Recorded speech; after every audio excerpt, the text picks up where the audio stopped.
Hi, everyone. So glad you're there. We're here. Beautiful day. It finally feels like spring. It's April.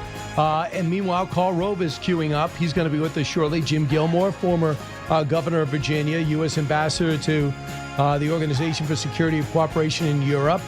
He's going to be with us shortly, too, to go inside that story. And we know a lot of action over in Virginia. It'll be one of two consequential off-year elections. The other one is the New Jersey governorship. We're following a few stories, one of which is a good one for the market, up over almost about 1,000 points, it seems, 969, 959. It's in and around there. Why? Jay Powell will not be fired. President Trump made that clear. Number two is, the word is now, I see the headline, that we might be backing off the 145% tariffs on China. And now we have rumors of 19 deals that are being drawn up now, many with our allies. So we'll talk about that with Karl Rove. Hey, Karl, welcome back. Thanks for having me. Happy spring. Hopefully we're ready to go. First off, the economy's turning around. If you do this in the big, beautiful bill and you start working out these trade deals, I think the economy is going to be a good story for Trump again. Yeah, the markets, both the stock market and the bond market, have sent a message to the president. Reassure us that you're not going to be trying to fire the Federal Reserve chairman, and reassure us that you're going to be able to cut these deals. And look, a trade deal is a very complicated piece of a piece of agreement. My gut tells me that what we're likely to see is, sort of memorandums of understanding that sort of sculpt the outlines of the deal, and that may happen within the 90-day window that the administration has promised. But it's going to take months for these trade deals to get written up, formalized, and then, remember, they have to go to Congress to be approved. You mean every single one of them? Sure, absolutely. Think about it. I mean, it's basically a treaty between us and a foreign country, and under the Constitution, those have to be approved by the Congress. And the president has done that before when he redid NAFTA and turned it into the North American Trade Agreement. He took it to Congress and got it approved. Well, that's going to be problematic because USMCA took forever and took a lot of jockeying just to get one through. But, I mean, the South Korean trade deal, I remember he worked that out. I don't remember that going to Congress. It did. All right. Here is Trump, cut 15. We're doing fine with China. We're doing fine with almost every country. Everybody wants to have involvement with the United States. As you know, we were losing $5 billion a day when during the Biden administration, during that last year, was a horror show what they were doing on trade, $5 billion a day. And now we have it down to a very low number because we're getting 25% from the automobile industry, from autos. We're getting 25% for steel, 25% for aluminum, and we're getting the baseline of 10%. So he's saying, calm everybody down. We're making some revenue while we're working out these deals.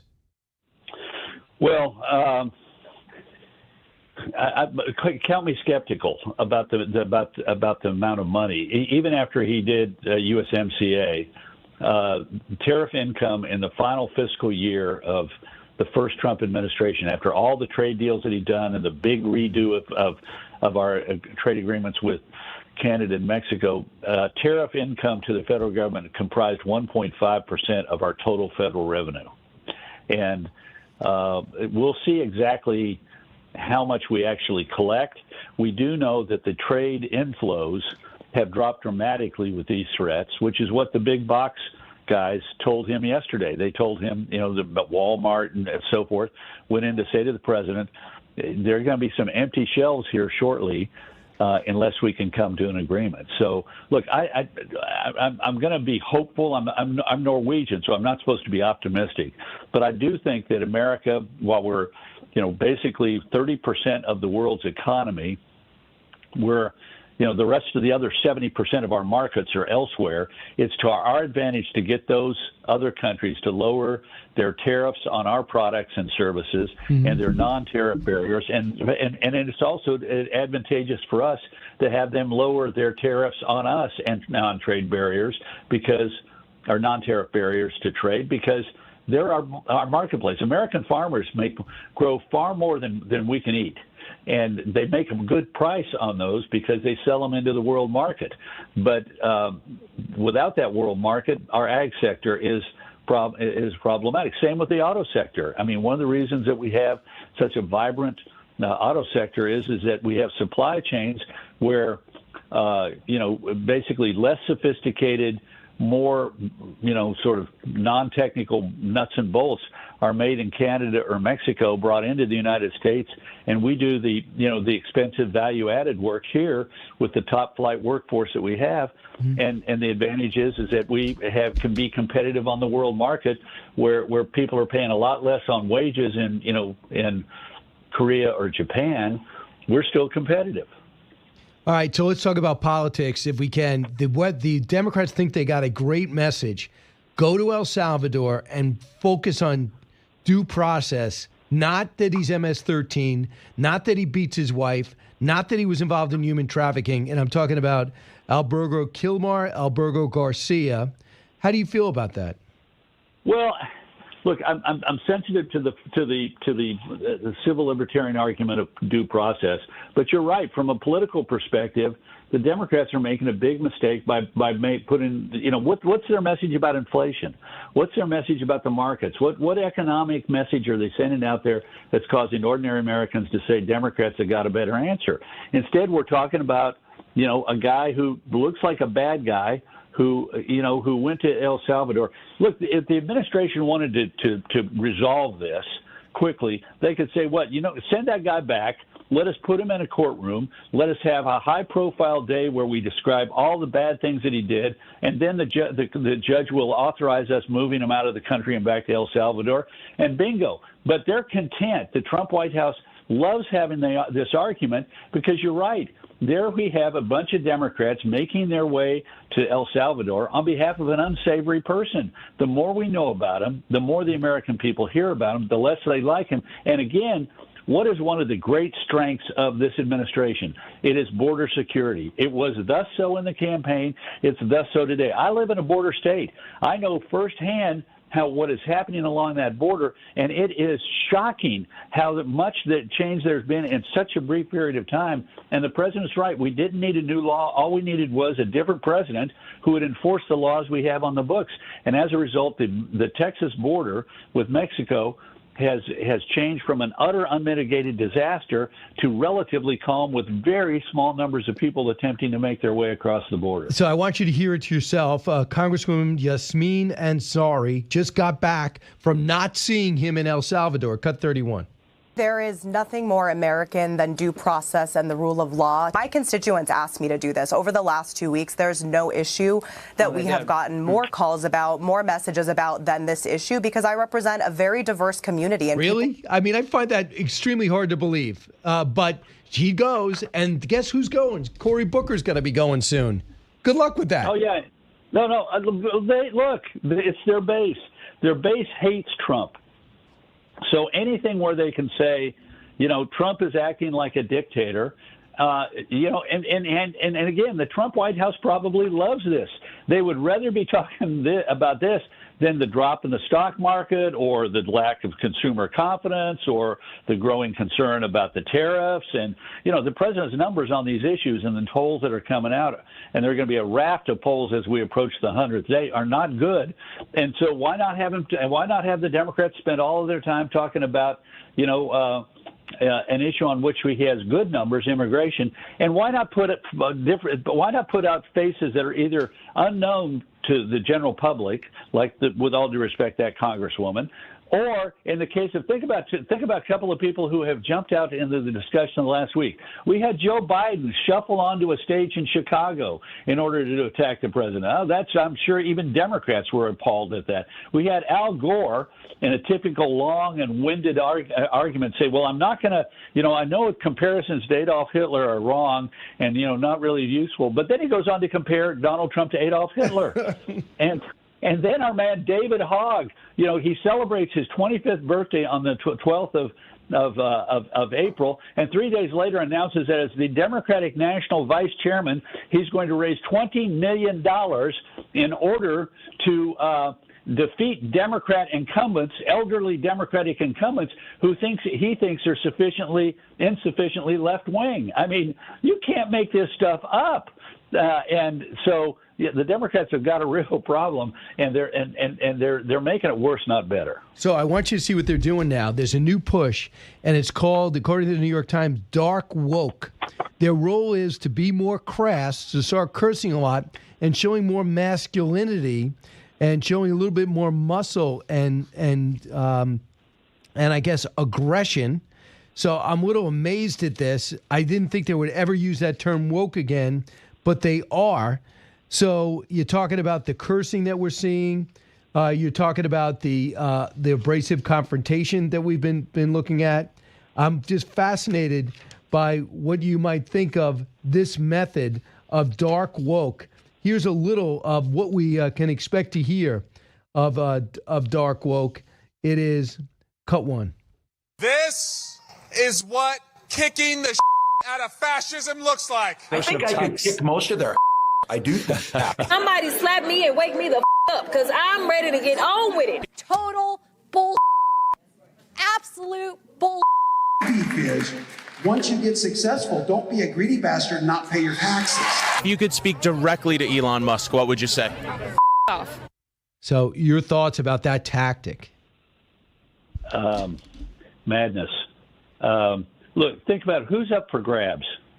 It's not the MAGA base, and it's not the progressive left-wing base. It's people who said in 2020, you know what, I'm either staying home or I'm voting for Biden and the Democrats because I want change. And then in 2024, they said, I don't like the last 4 years of change that Biden gave us, and I can't stand 4 years more of his vice president, so I'm going to switch and I'm going to vote for Trump and the Republicans. That's the group that we're talking about. And it's maybe 14, 15, 16, 17, 18% of the electorate. I think it varies from day to day. But what message does dark woke send to them? It says, you don't care about the things that I'm concerned about. I voted for Trump because I wanted to secure the border. I wanted to stop inflation. I wanted to get the good economic times that we had when he was president last time back. I wanted our military to be strong. I wanted to get rid of all this DEI weirdness because it's not American and it doesn't speak to me. And those people are looking for what are the Democrats and what are the Republicans going to do to make the country more prosperous, their families more secure, their future brighter, their savings safer, and their neighborhoods and communities better. And that message of dark woke just simply says, you have no interest or concern in talking to me. All you want to do is pander to the hard left of your party in order to either raise money or generate crowds, and it ain't going to affect my life in a way that makes me more likely to vote Democrat in 2026. They're only hurting themselves. Last question. Is there a divide from your sources in the Pentagon and the State Department about what should be the next step with Iran? Is there a push for more talks, and is there another push for more action, military action? Yeah, look, my sense is that in the broader, sort of center-right foreign policy community, there are deep concerns about the deals with Iran. In the first term, Trump put Iran in the place where it needed to be, and then Biden let him out. The maximum pressure campaign in the first term of President Trump absolutely worked. But now, 5 years later, 4.5 years later, things are a lot different. And there are people whose opinions I respect who are deeply concerned about, are we going to let them out of a box and off of the mat? Because they've changed. They now have the ability, because of the relationship with Russia and China, the Iranians now have the ability to build sophisticated centrifuges that will allow them to move to a nuclear weapon pretty quickly. And we got to keep them on the mat, not let them up. I don't think Israel's going to wait too much longer. I just don't know if they have the armaments to do the damage necessary to stop the program. Karl Rove, thanks so much. Always educational, always interesting. Thank you, buddy. Thanks for having me on. 145% is very high, and it won't be that high. It's not going to be that high. It got up to that. We were talking about fentanyl, where various elements built it up to 145. No, it won't be anywhere near that high. What level do you think it'll come down to if you have a successful It'll come down negotiation? substantially, but it won't be zero. It used to be zero. We were just destroyed. So President Trump yesterday showing a little bit more leniency when it comes to the trade war, really with China. And joining us now is Charles Gasparino, Fox Business senior correspondent, New York Post columnist, and author of Go Woke, Go Broke. Charles, why do you think the president was so, I guess, reasonable when it came to China instead of saying 145% tariffs and I'll go higher? That was 2 weeks ago. It's an interesting way to negotiate, like back off your earlier position when you're not even talking yet. So that's a tell. So what information do you think he has that made him sort of back off this sort of extreme, the extreme of his initial position? And, my sources on the street say it's kind of simply this. There is an aspect to the tariff policy that does hurt his base. Like, you think it's all positive for the base, right? I mean, that's the working assumption that, it brings back manufacturing jobs. It hurts Wall Street. It doesn't hurt the Trump base. But there is an aspect of this that does hurt the base, and that's the agricultural sector, farmers. And, the farmers ship a lot of stuff to China. They're huge consumers of our farm goods, and that's a big part of Trump's base. And this will really hurt the agricultural industry if these, tariffs remain. I mean, there's no doubt about it. That's an industry that's going to take a hit. And and it's kind of interesting because we've been sort of glossing over this because, again, the conventional wisdom is that this is a Wall Street problem, not a Main Street problem.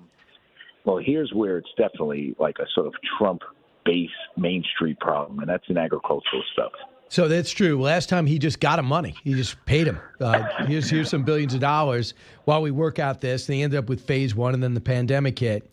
Right. But so you're going to pay? Do we have billions of dollars right now? I mean, we've been told by Secretary of Treasury Bessent that we need to cut back. We have $36 trillion in debt. That's an existential problem for the country's future. So bailout of farmers, is that really where he wants to go? So if you put all that together, listen, there's no one reason why anybody does anything, but I would say this is a pretty top reason. And, it follows the sort of logic that's been going on here.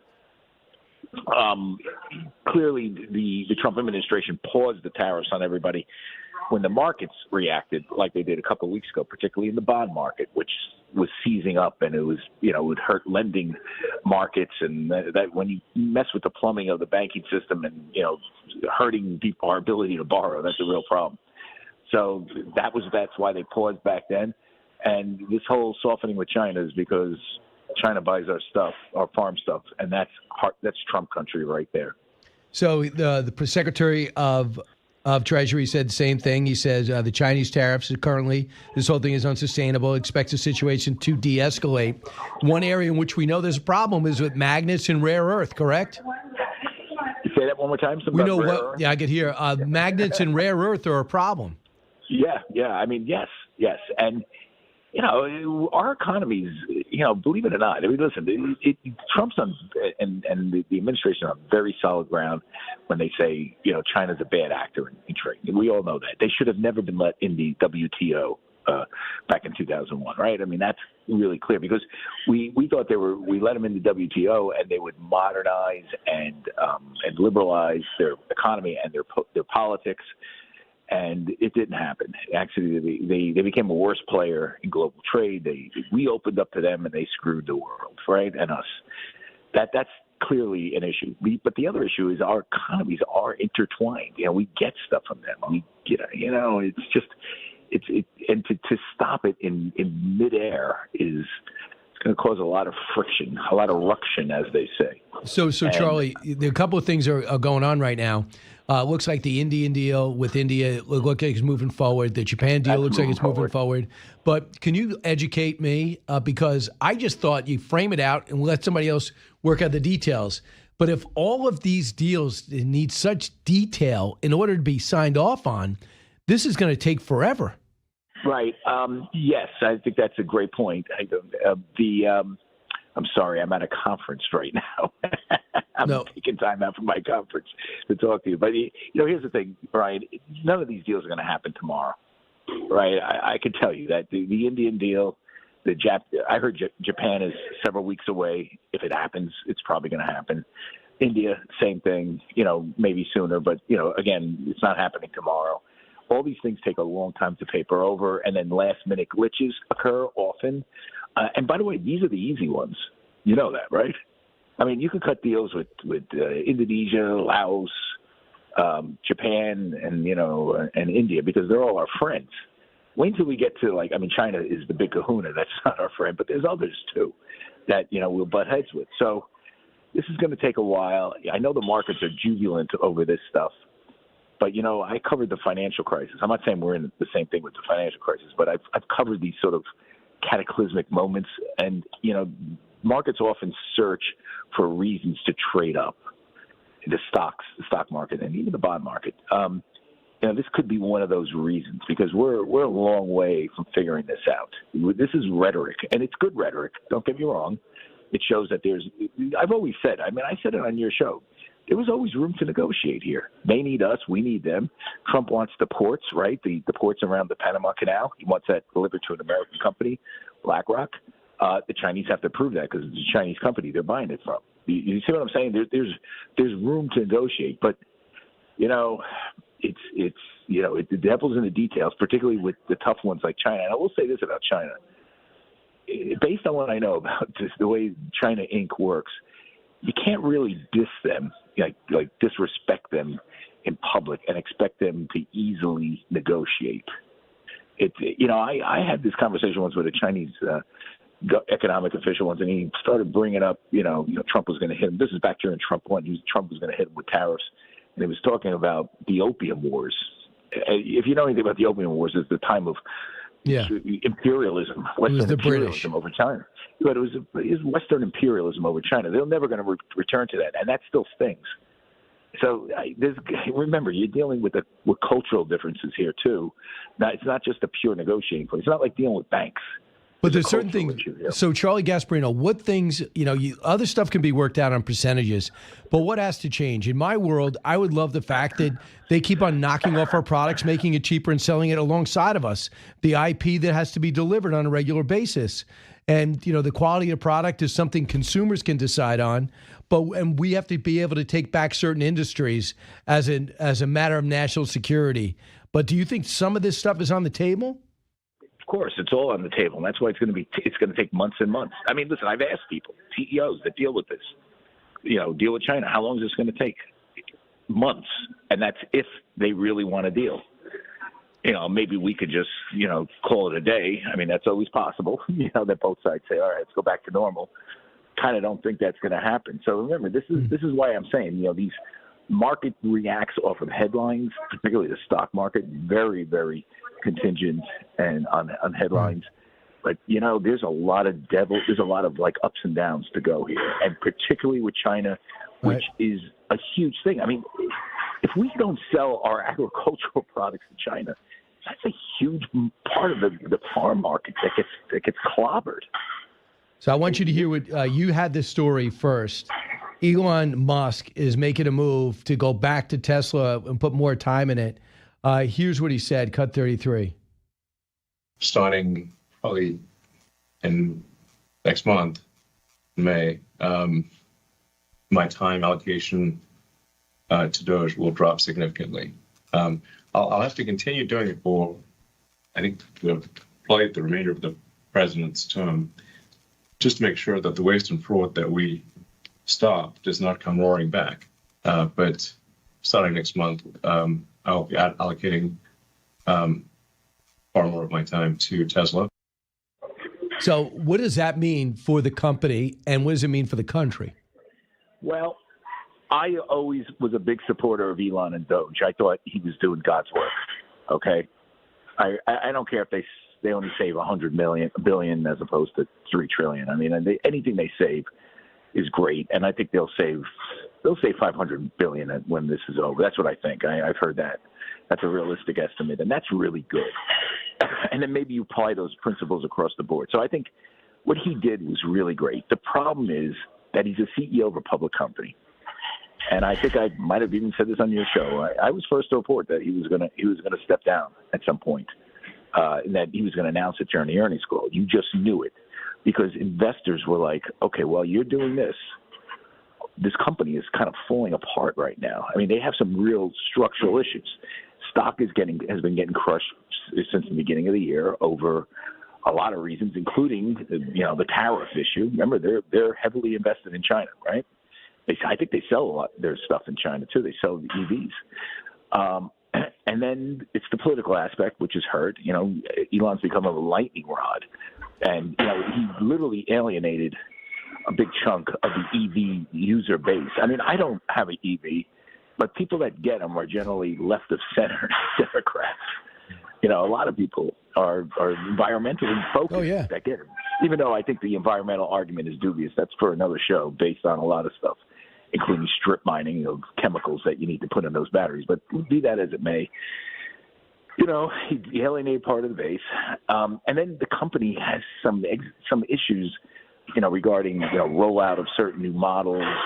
They had a lousy quarter in terms of sales. And he has a fiduciary responsibility, not to the country, but by law to the company. So he had to do this. Now, what I think is good for the country is that the Doge principles remain in place. I do know that people at the Securities and Exchange Commission Doge just moved in. They got an office in there. They're just waiting to get started there. And there's, that's the Wall Street 8. That's the agency that monitors the financial markets. So there's more work and cuts to be done. There's no doubt about that. Wow. And those principles are good. I mean, this is. Being a government worker doesn't mean you waste money. You have carte blanche to waste money. It's ridiculous. I mean, it's just amazing what's happened to his showrooms and his cars, and people worry about their kids driving the Tesla. But that is rank illegality. They got to stop that. I can't believe the police in New York are allowing people just to spray paint Tesla showrooms in New York City, and just sickening. It's sickening. I'm sitting there, but that has hurt sales. That has hurt the company. And investors, he was facing a mini investor revolt. Like every analyst was saying, he has to come back. He has to come back. Big investors were telling him he has to come back. So he did capitulate to that. There's no doubt about that. But I still think he can right that ship. And I still think the principles I still think the principles he created will be good for America. I mean, I think he did a great job. I mean, I don't know, what I don't understand the criticism of it. Well, I mean, it's just incredible that, I mean, this is all organized, Charlie, but I'm just telling you, you're the expert in investing, but if you look at his website, what they're doing with robots, the robo-taxi is about to come out next year. If you see what other things Tesla's doing along with improving their car, I'm pretty sure people would be mad at themselves if they didn't invest in Tesla. But I don't give investment advice, but I will say this: never count that man out. Of course, but but Congresswoman Crockett calls him an idiot, so it must be true. I mean, I was going to say the pot calling the kettle there. Yeah. Well, Charlie, thanks so much. Great reporting as usual. Good luck in your conference. You got it. Thanks, Brian.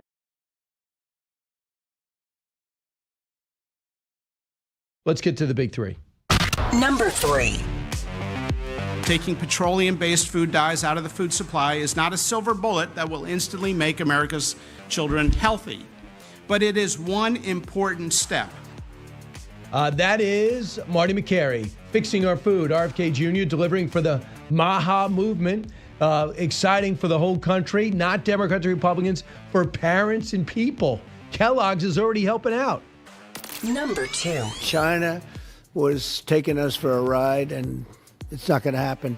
We're going to be very good to China. I have a great relationship with President Xi. So I think it's going to work out very well. It's at 145%. It will not be anywhere near that number. A softer tone for President Trump. Tariff tightrope with the world, especially China, seems to be morphing into a tariff bridge building as the market soars, friendly trade deals surface, and Trump backs off the Fed. She will not fire him.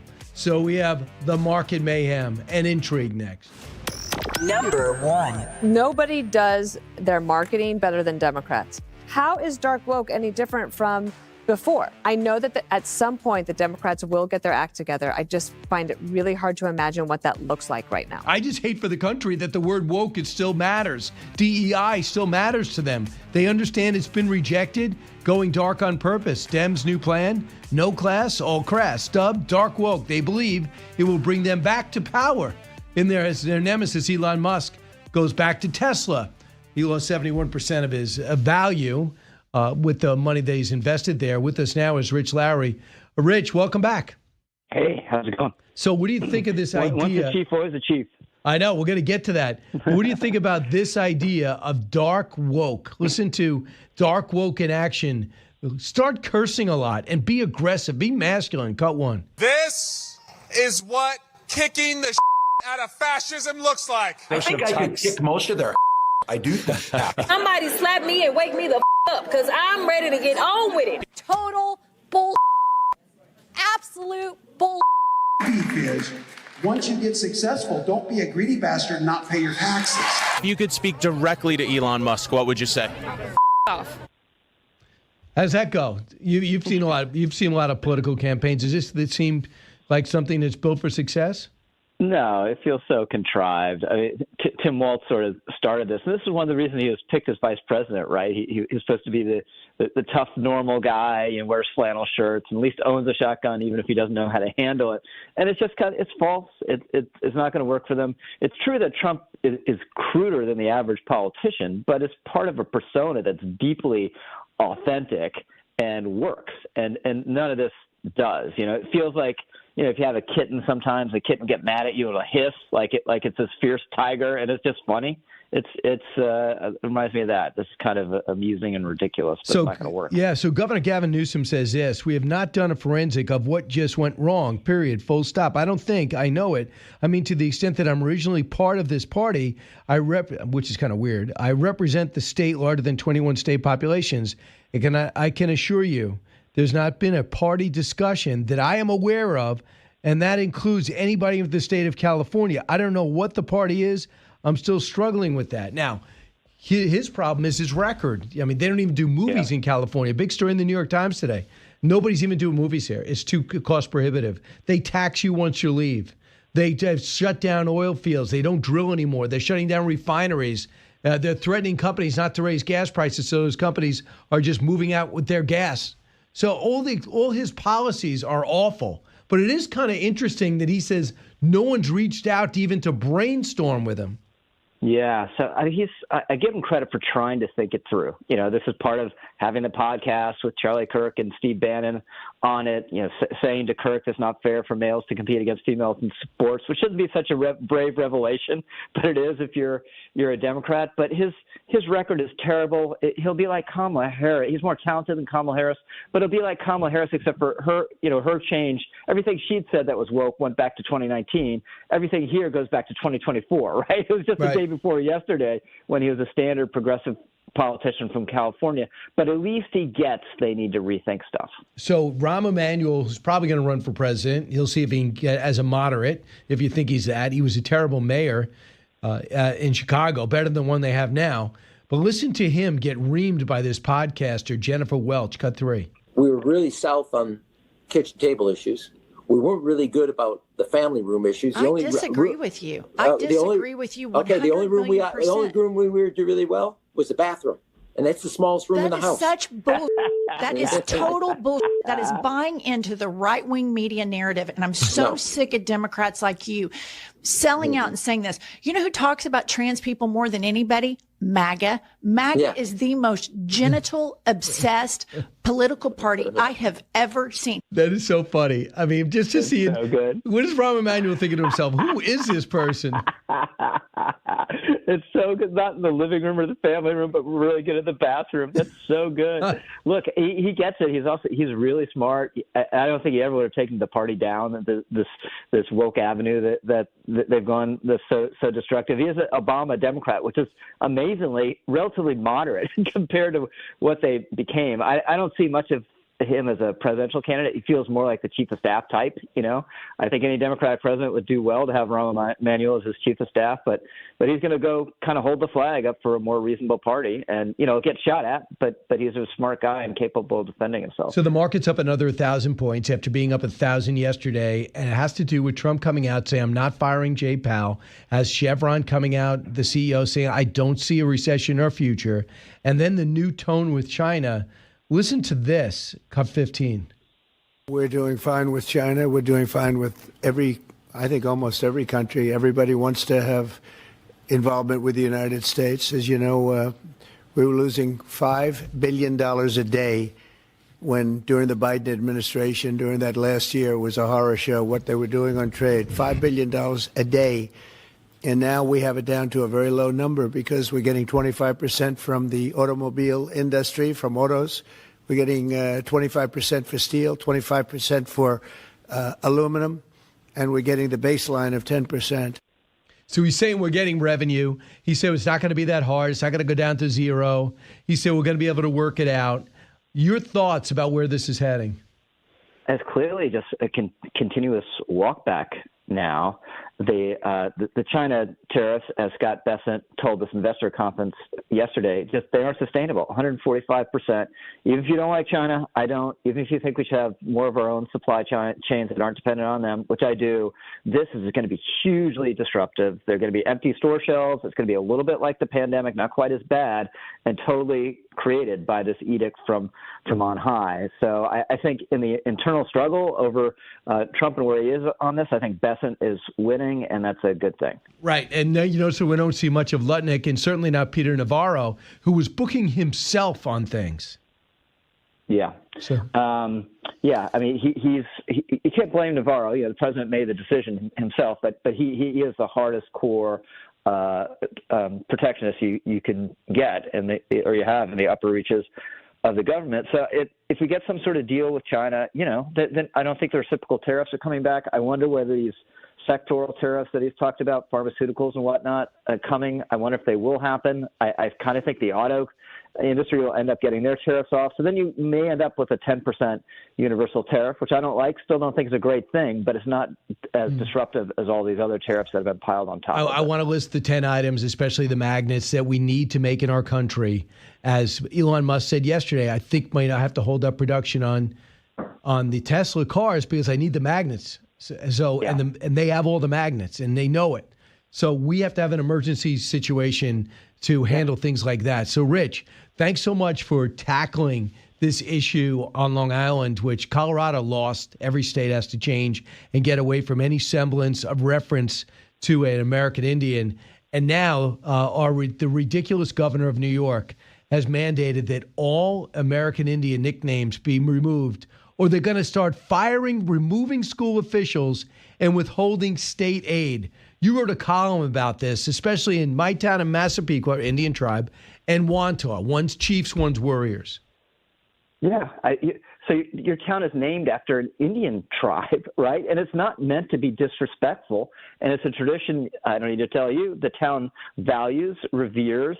It's a symbol of strength and nobility and fighting spirit. So the idea that calling your school the Chiefs or the Warriors or the Thunderbirds is disrespectful to Native Americans is absurd. Maybe red men, maybe tastes have changed on that. But this is crazy. And the school districts say it'll cost hundreds of thousands of dollars to rip up, tear down all the stuff that's been built over the years that has these mascots and names on it. So it's crazy. And almost always the alternative name just isn't as good. We've seen it in professional sports, right? The Commanders. The Guardians. It's terrible, So hats off to the Braves and to the Chiefs and to the Blackhawks that just won't back down to this nonsense. But yet you have a school district in working class areas don't have the money, so they had to acquiesce immediately. Sure. Massapequa, kind of a blue collar area, but a little bit more affluent, is spending money and they don't want to, but to keep the tradition, it goes back to 1956. So what was the problem? We never had, when no one's making a cartoon of a chief, it shows a dignified leader with a strong chin. And if you could go look it up online. So I wanted to talk to, when I became aware of it, I said, well, what do the American Indians think? I go, are you in touch with any tribes? They go, yeah. I go, well, where are they? He He goes, well, no one ever talks to them. He goes, we reached out for legal reasons, but no one ever puts them on. George Soros' Open Society Foundation found a few of the tribes, pays them off, and they come out and protest. Now, listen to Frank Blackcloud of the NAGA movement. He represents 85,000 American Indian families. It actually uplifts us that we are being recognized in that manner. Our heritage is rich within the fabric of America. If you go anywhere in this country, you're going to see road signs, names, cities, schools. You're going to see Native American imagery everywhere. So what the left is trying to do is they are trying to eradicate us from this land that we call home. And I believe we are the only culture here in America that if they erase us, we don't have a home to go back to. This is our home.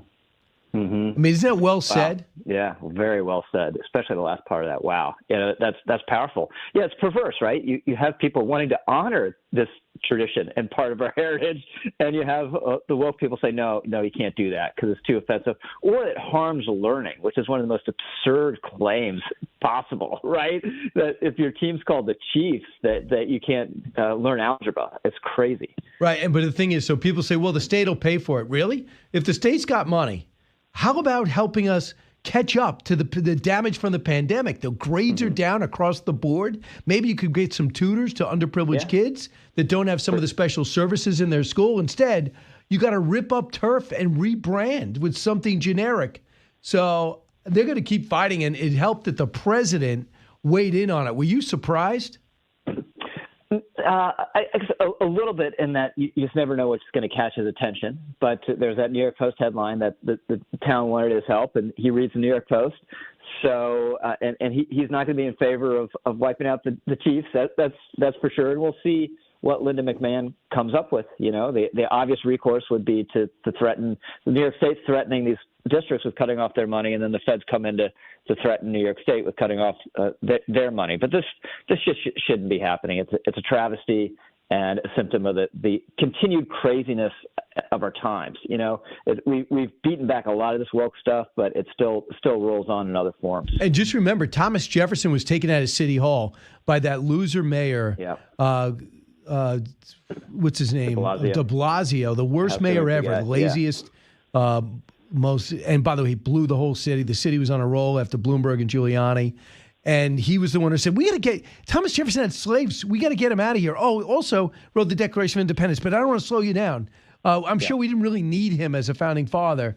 So he was taken out. And I thought it stopped until recently. So, Rich, lastly, before we go, your thoughts about Trump and this judge fair. Do you feel as though he's being hurt politically by this, or just his agenda? I think the only game in town politically is the state of the economy at the end of the day. I think that the rest of the stuff is somewhat marginal. I know the Brago Garcia case that people are very dug in on either side, and I think it does matter whether Trump ultimately gets deportations up. But I think a roaring economy and a closed border are the formula. And so I think tariffs and what's going on with that's the biggest story. Save the Mascots Chiefs, the name of his column. Rich Lowry, National Review. Thanks so much, Rich. Thanks, Brian. Go Chiefs. Back in a moment.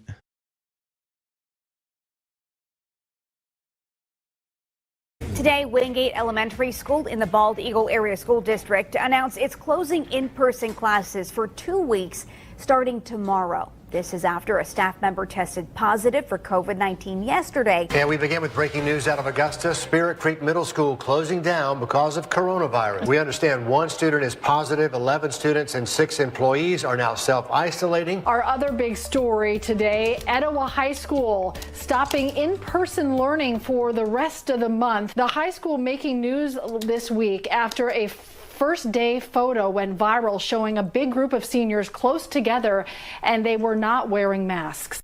Right. Remember that? The horrible pandemic moment where people were saying you got to stay away from each other, you got to stay home, you got to quit your job, let your business go under. Make sure your kids get shots if you're not going to get the virus. If you get the shot, then you get the virus and you get the shot. And then they say, I never told you that. Wear a mask. Don't wear a mask. 6 feet apart. Well, by the way, 6 feet apart means nothing. We never should have told you that.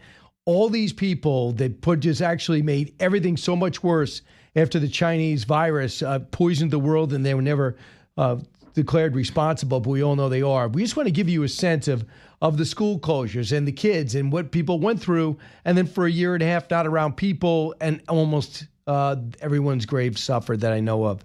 David Zweig joins us now. He's an investigative journalist and author. His latest book is An Abundance of Caution is the name, American Schools, the Virus, and the Story of Bad Decisions. David, what are your thoughts when you're hearing those news reports? Kids in schools. Yeah, it definitely brings back some bad memories for sure. What did your research show about closing schools? Was that a good move?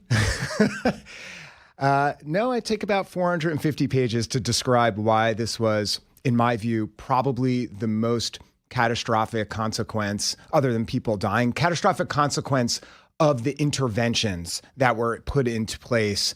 And the sad part about this is this wasn't a trade-off. It wasn't like, well, we closed schools, but it saved X number of lives. There is copious data that I have in my book. This did nothing. All of this was children. Many of them, millions, Brian, did not step foot in a classroom for more than a year, and this had zero benefit. Some never came back. And by the way, they would say, well, even if kids aren't susceptible, the teachers might be. So don't be so selfish. Keep your kid home. They could be a carrier. Well, unfortunately, that was one of many narratives that were entirely false that were being pushed out during the pandemic. And what I talk about a lot in the book is I show how this notion that kids were these super spreaders, that we were supposed to, everyone was to be afraid of them. And if you open schools, there was never any evidence of this at all. And I understand people listening, some of them might think your intuition might tell you that, closing schools, of course that would help things, or wearing a mask in front of your face. Some people, I understand that intuitively that might make sense. But none of the evidence supported that. And what my book is about is showing that our intuitions, particularly when it comes to medicine, are often wrong. Instead, you have to do science, you have to do experiments, and they didn't do any of them. And from the very beginning, Brian, the end of April, the beginning of May, countries in Europe began opening their schools. Millions of children were back in school in Europe, and the education ministers at the EU, the European Union, met in May. And they said, schools have been open here, and we have observed no negative impact of this. They met again in June. Same exact determination. Schools have been open here, millions of kids, no negative consequences on the community, not just on kids, but as far as, transmission to teachers and everyone else in the community. And you know who reported on that? No one.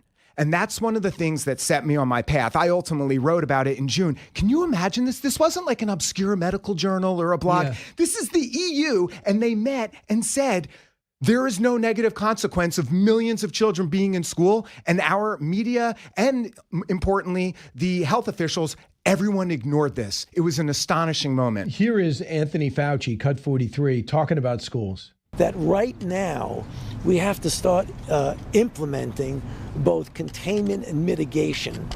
And what was done when you do closing the school is mitigation. If you have a situation in which you don't have a real good control over an outbreak and you allow children to gather together, they likely will get infected. And if they get infected, the likelihood that they will bring the infection home.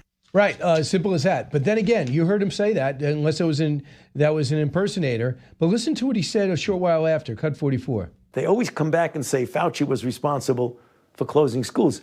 I had nothing to do. Let's get down to the facts. Do you believe this guy?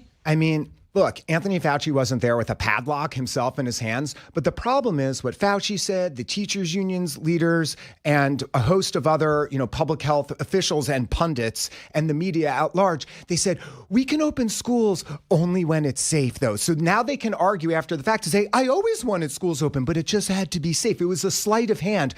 All of the things that they mentioned, and I tick through them one by one in my book, were all of these reasons and excuses. We need HEPA filters, or they need to do this, 6 feet of distancing. Almost none of that stuff was done in Europe. And again, we go back to this original sin. They had millions of kids in school, They didn't have 6 feet of distancing by and large. They had 3 feet or like 1 meter or none at all. They recommended against masks, the European version of the CDC. They said, don't wear masks in primary school. All these things that we were told in this information bubble in America, these are critical in order to open schools to make them safe. None of those were actually necessary. There was never any evidence they were necessary. And there was evidence to the opposite that they weren't needed. Well, Anthony Fauci said, don't wear masks. Right? In the beginning, yes. And then he said 3 months later, said, of course you wear a mask.